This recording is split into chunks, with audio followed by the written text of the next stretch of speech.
Assalamualaikum dear students. Today now I will tell you how can you keep your file saved in your Google account. So for this purpose I am going to the file manager. I am selecting any of the document I want to keep saved in my Google account.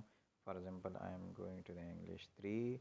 I am selecting this for presentation skill and I am pressing the send button.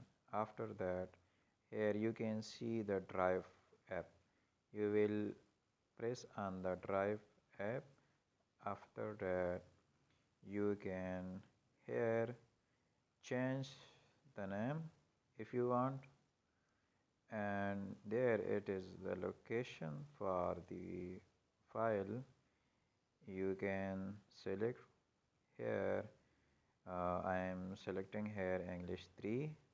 So after selecting this, my file is being saved in this file in the Google account. So hope you understand. Thank you for watching.